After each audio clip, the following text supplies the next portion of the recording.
Hello traders, welcome to জিঙ্গোস্তান। অনেক দিন পর আপনাদের সাথে জিঙ্গোস্তানে এই প্ল্যাটফর্মে আমাদের স্বাগতম। আমরা ডেইলি মার্কেট অ্যানালিসিস করতে আবার প্রস্তুত হয়ে গেছি। আমি জিঙ্গোস্তানের অ্যাডমিনি। আমি প্রায় 1 মাস পর আহ, এই আমাদের দেখা হচ্ছে জিঙ্গোস্তানের প্ল্যাটফর্মে ডেইলি মার্কেট অ্যানালিসিস করার জন্য। তো আপনাদেরকে আবার শুভেচ্ছা রইলো মার্কেট অ্যানালিসিসের জন্য। মার্কেট একটা সেম জায়গায় রয়েছে, এই কয়েকদিনে সেরকম কোনো পরিবর্তন হয়নি, এবং আপনারা যারা আমার চ্যানেল ফলো করতেন তারা নিশ্চয়ই দেখেছেন যে মার্কেট যেখানে ছিল সেখানে এখন স্টে করছে।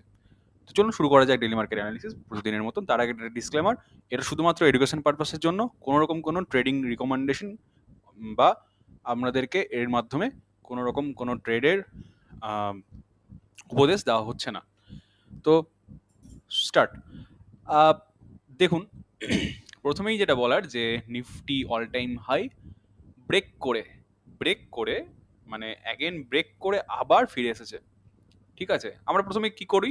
আমরা প্রথমেই দেখবো হচ্ছে ক্যান্ডেলস্টিক চার্ট, তারপরে দেখবো ওপেন ইন্টারেস্ট ডেটা, থার্ড দেখব, আচ্ছা, সরি সরি সরি সরি প্রথমেই দেখবো স্টক রেজাল্ট, স্টক ক্যালেন্ডার, যেখানে ইকোনমিক কোনো ইভেন্ট হচ্ছে কিনা যার ইম্প্যাক্ট আমাদের ইন্ডিয়া সমেত গোটা ওয়ার্ল্ড পড়তে পারে।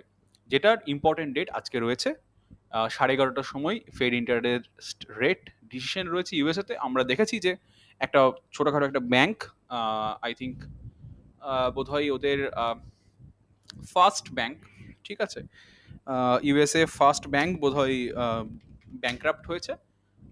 তো ওইটার জন্য হয়তো ওর প্রভাবে হয়তো কোনো কারণে আমাদের কিন্তু আম, ওরা হয়তো খুব তাড়াতাড়ি এমার্জেন্সির জন্য হয়তো ইন্টারেস্ট রেট কমাতে পারে। কারণ ইন্টারেস্ট রেট যদি এই লেভেলে থাকে তাহলে ব্যাংকরা সেটা দিতে সমর্থ নয়। তো যদি ব্যাংক সমর্থ না হয় তাহলে কিন্তু ওরা ইন্টারেস্ট রেট কমাতে বাধ্য হবে, তার জন্য ব্যাংকের ইন্টারেস্ট রেটও কমবে। তো মানে এটা ঠিক একটা চেন সিস্টেম। দেখুন, মানে আপনি ধরে নেন যে ব্যাংক যে হিসাবে লোন নিচ্ছে ডেপো রেটে, যে ও লোন নিচ্ছে ব্যাংক মানে ফেডারেল রিজার্ভের কাছ থেকে। তো ফেডারেল রিজার্ভের কাছ থেকে ও লোন নিচ্ছে যে ইন্টারেস্ট রেটে, তার কাছাকাছি রেট তো আপনাকে দিতে হবে, না হলে আপনি কেন কোনো ব্যাংকে সেই মানে আপনার পুঁজি বা ডেপ্ট কেন রাখবেন, মানে পুঁজি কেন রাখবেন জমা? আপনিও একটা ইন্টারেস্ট রেট নেবেন ব্যাংকের কাছ থেকে। তো ব্যাংক সেই যে মাঝখানের যে সেটা মিডলম্যান কাজ করে, তার বদলে ব্যাংক আপনাকে সেটা ওর ক্যাম্পেনিং চালায় যে আমার কাছে রাখুন, সিকিউর থাকবে এসবের। এবার দেখুন, যত বেশি ইন্টারেস্ট রেট রিজার্ভ রাখবে মানে ফেডারেল রিজার্ভ, ও তো টাকা ছাপাতে পারে, কিন্তু ব্যাংকের কাছে সেই সুবিধাটা নেই। তো ব্যাংক গ্রোথ যদি না করতে পারে তাহলে কি হবে, সেই ইন্টারেস্টটা দিতে সমর্থ হবে না। তখন কি হবে, ব্যাংক দেউলিয়া হয়ে যায়, ব্যাংক্রাফ্ট হয়ে যায়। তো এই কারণেই ওর নিজের ইন্টারেস্ট রেট যদি কমিয়ে দেয় ফেডারেল রিজার্ভ, তাহলে ও ব্যাংকও নিজের ইন্টারেস্ট রেট কমাবে, এবং লোকে তখন দেখবে সব ব্যাংক যখন ইন্টারেস্ট রেট এই কাছাকাছি দিচ্ছে, তখন আমি কমেও ব্যাংকে রাখতে, যারা রাখবে তারা অবভিয়াসলি ব্যাংকে রাখতে রাজি হবে। কিন্তু একটা মার্কেটের জন্য ভালো হতে পারে এটা, যে যদি ইন্টারেস্ট রেট ফেডারেল রিজার্ভ কম দেয় তখন কিন্তু মার্কেটে অনেকে ইকুইটির দিকে ঝোঁকে, কারণ ইকুইটিতে তার থেকে বেশি ইন্টারেস্ট পাওয়া যায়। তো এটা হচ্ছে কারণ। নেক্সট আমরা চলে যাব, সেটা হচ্ছে যে 3rd মেতে রয়েছে নন ফার্ম পেরোলস, ফ্রাইডে ইউএসএতে, যেটা যেটা এক্সপেক্ট করা হচ্ছে প্রিভিয়াসের থেকে একটু হয়তো খারাপ হতে পারে। ঠিক আছে, তো আমরা তারপর চলে যাবো ক্যান্ডেলস্টিক চার্ট দেখার জন্য। ক্যান্ডেলস্টিক চার্ট এখানে আমরা দেখতে পাচ্ছি পরিষ্কার যে নিফটি ডেলিতে একটা শুটিং স্টার বানিয়েছে বা পিয়ার্সিং, উইকলিতে উইকলিতেও শুটিং স্টার, ঠিক আছে, শুটিং স্টারই বলা যায় এটাকে। আর মান্থলিতে কিন্তু এটা একটু ইন্টারেস্টিং প্যাটার্ন, এটাকে হ্যামার বলা যেতে পারে নাকি আমার, বা এটাকে ক্রস ডোজি বলা যেতে পারে, বা ড্রাগন ফ্লাই ডোজি, বা এটাকে হ্যাঙ্গিং ম্যান বলা যেতে পারে। কিন্তু কখন, যদি পরের মান্থ মানে এই মান্থের যে শেষ অর্থাৎ কালকে যদি একটা ছোটোখাটো যদি কারেকশন স্টার্ট হয় এবং যদি নিচের দিকে ট্রেন্ড হয়, তাহলে কিন্তু এটা একটা পরিষ্কারভাবে এটা একটা মানে শুটিং স্টার না, এটা একটা হ্যাঙ্গিং ম্যানের কিন্তু প্যাটার্ন শো করবে বা সিগন্যাল শো করবে, যার কারেকশন হতে পারে নেক্সট কয়েক মাসে। আচ্ছা, নেক্সট ব্যাংক নিফটি একটা বিগ গ্রিন ক্যান্ডেল বানিয়েছে মান্থলিতে, উইকলিতে মানে আমরা এটা ইনভার্সলি দেখছি, প্রথমে মান্থলি তারপর উইকলি তারপর ডেলি দেখবো। মান্থলিতে হচ্ছে বিগ গ্রিন ক্যান্ডেল, উইকলিতে শর্ট গ্রিন ক্যান্ডেল, আর ডেলিতে কিন্তু একটা বিয়ারিশ পিয়ার্সিং বা বিয়ারিশ পিয়ার্সিং এর থেকে এটা বলা ভালো হবে। এটা কিন্তু অল টাইম হাই বানিয়েছে bank Nifty, all time high থেকে শার্পলি কারেক্টেড হয়ে এখন কিন্তু ব্যাঙ্ক নিফটি একটা শুটিং স্টার বানিয়েছে। শুটিং স্টার প্যাটার্নের আমরা দেখছি 50 DM এ চলছে কোথায় 47,300-তে, এত দূর পর্যন্ত একটা কারেকশন হতে পারে, কেউ জানে না কত দূর হবে বা কি হবে।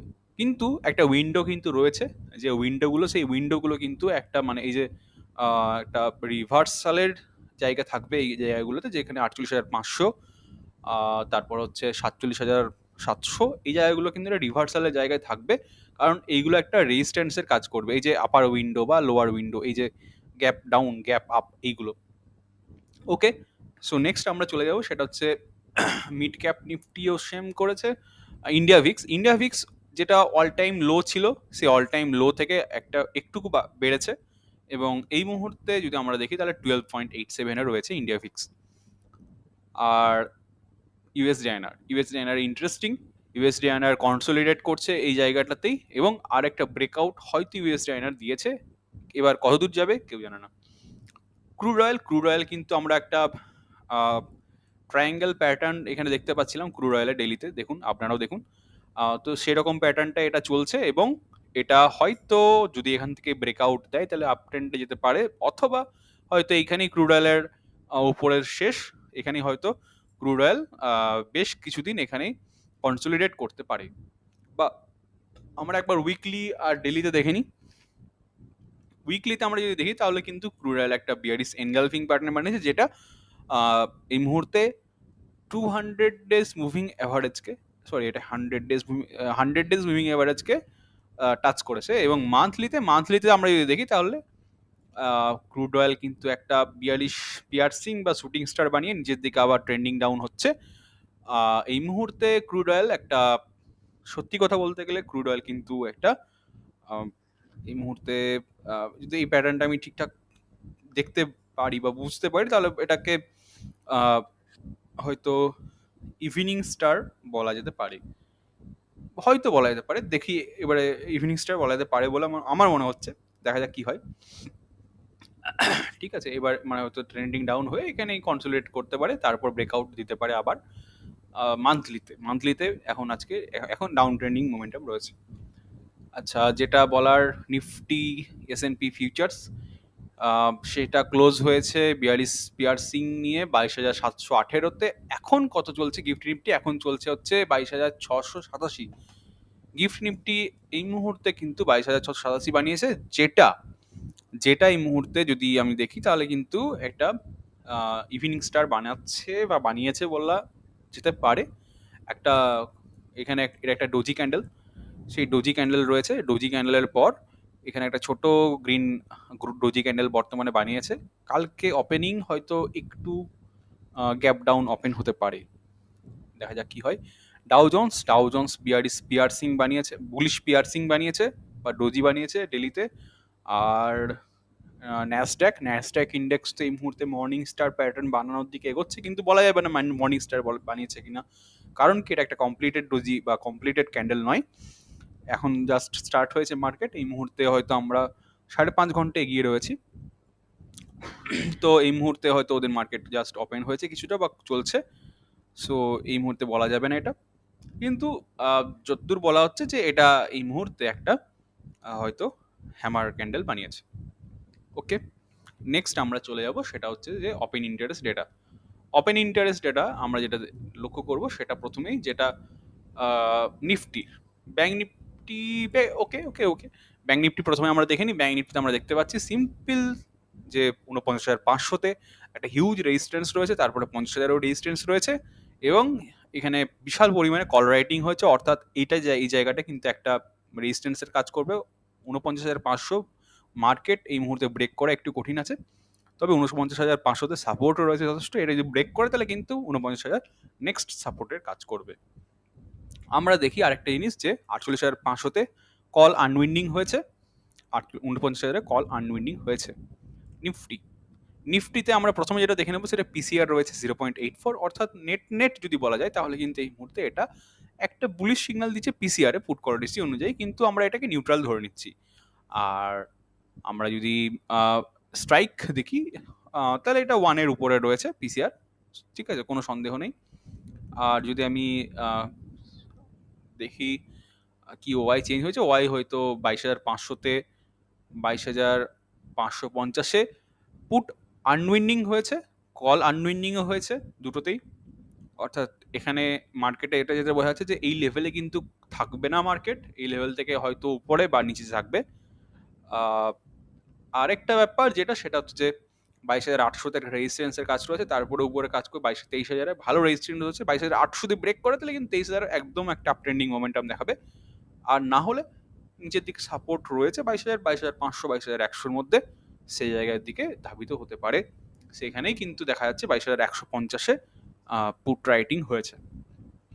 সো নিফটিতে একটা ভালো সাপোর্ট রয়েছে 22,150-এ, রেজিস্ট্যান্স রয়েছে 22,800-তে। আর ব্যাঙ্ক নিফটিতে 49,500 কিন্তু ভালো রেজিস্ট্যান্সের জায়গা রয়েছে। নেক্সট আমরা চলে যাব, সেটা হচ্ছে এফআইডিআই ডেটা। এটা আমাদের লাস্ট এবং সব থেকে ইম্পর্টেন্ট একটা ডেটা বা রিসিওস, যেখানে আমরা দেখতে পাচ্ছি প্রথমেই যে এফআইআইরা কিন্তু এই মুহূর্তে নেট নেট বিয়ারিশ, যেখানে ওরা 7.83 লাখ পুট অপশন কিনেছে, 5.37 লাখ কল অপশন কিনেছে, অর্থাৎ নেট নেট কিন্তু 2.46 লাখ। ওরা কিন্তু ওপেন বা নেগেট পজিশনই বলা যেতে পারে, ওরা ওপেন রয়েছে নিচের দিকে, ডাউন ট্রেন্ডে। প্রোরা এই মুহূর্তে একদমই নিউট্রাল, কিচ্ছু নেই ওদের, মানে ওদের পকেটে এখন কিচ্ছু নেই, না উঠলে লাভ না নামলে লাভ। ওরা 37,550 মতন, মানে 37,000 মতন কল অপশন বাই করেছে, 5,000 মতন পুট অপশন বাই করেছে। নেট নেট ওরা একদম নিউট্রাল, কিচ্ছু নেই, বসে আছে ওরা একদম দেখে, মানে ওপেন হওয়ার দিকে। কারণ কি, সব থেকে বড় কারণ হচ্ছে আজকে ফেডের ইন্টারেস্ট রেট ডিসিশন, এটা একটা খুবই ইম্পর্ট্যান্ট, এটা মোমেন্টাম দিতে পারে আজকের মার্কেটে। ক্লায়েন্টরা ঠিক তার উল্টো, মার্কেট যেহেতু লাস্ট দিকে ক্লোজ করেছিল, মানে নিচের দিকে যাচ্ছিল, সেহেতু ওরা একটা পুরো ওপেন পজিশন বানিয়েছে, যেখানে দেখা যেতে পারে যে 9.87 লাখ মতন ওরা কিন্তু পুট সেল করে রেখেছে, অর্থাৎ হিউজ পুট সেল করে রেখেছে। বাই চান্স যদি মার্কেট গ্যাপ ডাউন ওপেন হয়, তাহলে কিন্তু একটা নিচের দিকে মোমেন্টাম দেখা যেতে পারে। অর্থাৎ এখন বলা যাবে না যে কি হচ্ছে, মানে কি হতে পারে। নেক্সট আমরা যেটা দেখতে পাচ্ছি, 5.76 লাখ মতন কল অপশনস ওরা সেল করেছে, নেট নেট কিন্তু 4.11 লাখ মতন ওরা বুলিশ। ডিআইরা ডিআইরা স্টকস কিনেছে কিন্তু কম কোয়ান্টিটিতে, 1,429 কোটি টাকার। আর এফআইরা স্টকস কিনেছে 1,072 কোটি টাকার।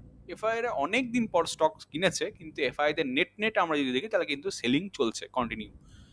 আরেকটা ব্যাপার যেটা দেখার যে ইন্টারেস্টিং, ওরা কিন্তু মানে এফআইরা হিউজ যে পরিমাণে ইন্ডেক্স ফিউচার শর্ট করেছিল, প্রায় 1 লাখ তার বেশি, সেইটাকে পুরোপুরি কভার করে বর্তমানে কিন্তু ওরা ইন্ডেক্স ফিউচার মানে পজিটিভ। সো এখান থেকে হয় একটা ছোট্ট ক্র্যাশ আসতে পারে বা কারেকশন আসতে পারে, যেটা আমরা আগেও দেখেছি 10th এপ্রিলের দিন, অথবা হয়তো ওরা আবার আপ ট্রেন্ডিং মোমেন্টাম যেতে পারে, মার্কেট যেতে পারে উপরে, কিন্তু খুব কম চান্স সেটা রয়েছে। আর ডিআইরা নিয়ে ফিউচার শর্ট করেছে, প্রোরা ফিউচার শর্ট করেছে, হিউজলি শর্ট করেছে, অর্থাৎ মার্কেট একটা তো ডাউন ট্রেন্ড মোমেন্টাম নেবেই মনে হচ্ছে। কেউ জানেন না কি হতে পারে, আমার কোনো, এটা শুধুমাত্র এডুকেশনের জন্য আপনারা যেটা দেখছেন, সেটার উপর কোনো ট্রেড রিকমেন্ডেশন নেই। ক্লায়েন্টরা কিন্তু ফিউচার খুবই কম পরিমাণে এখন বাই করে রেখেছে, অর্থাৎ ক্লায়েন্টরা কিন্তু একটু নেট নেট নেগেটিভ, মানে নিউট্রাল নেট নেগেটিভ অবশ্য বলা যাবে না। আর এফআইদের নেট তাহলে আমি দেখতে পাচ্ছি, আমার অপিনিয়নে চলে যায় এবার কি নেক্সট লাস্টে। নিফটি অল টাইম হাই থেকে শার্পলি কারেক্টেড তো হয়েছে আগের দিন লাস্ট 1 আওয়ারে। ব্যাঙ্ক নিফটি বিশাল আপ ট্রেন্ড থেকে হয়তো কারেক্টেড হয়েছে, এবং দুটোই কিন্তু ক্যান্ডেলস্টিক চার্ট যদি দেখি তাহলে কিন্তু বিয়ারিশ প্যাটার্ন বানাচ্ছে। এফআইরা বিয়ারিশ রয়েছে, ক্লায়েন্টরা কিন্তু বুলিশ রয়েছে, অর্থাৎ সেম জিনিস, যে একটা কথা বলার যে কারেকশন আসতে পারে যে কোনো সময়। সেল অন হাইজ একটা ভালো অপশন হতে পারে, আর যেহেতু আইভি একটু বেশি রয়েছে এই মুহূর্তে, বা আইভি কম বলা যাচ্ছে না, বেশি রয়েছে বা মোটামুটি রয়েছে, তার জন্য বিয়ার কল স্প্রেড একটা সেফার পজিশন থাকবে আমাদের ট্রেড কন্টিনিউ বা হোল্ড করার জন্য। বাই চান্স যদি আপ ট্রেন্ডিং মোমেন্টাম নেয়, তাহলে আপনারা অবশ্যই, যেটা লাস্ট কথা, যে সবসময় ট্রেড উইথ স্টপ লস, এটা সব থেকে ইম্পর্ট্যান্ট। আমি নেট একটু বিয়ারিশ রয়েছি, তবে দেখা যাক কি হয়। অনেক অনেক শুভেচ্ছা থাকলো। তো আজকে আমরা এখানেই শেষ করছি। সব শেষে কালকে আবার দেখা হচ্ছে। Thank you so much. Trade with stop loss. Good night, very good night.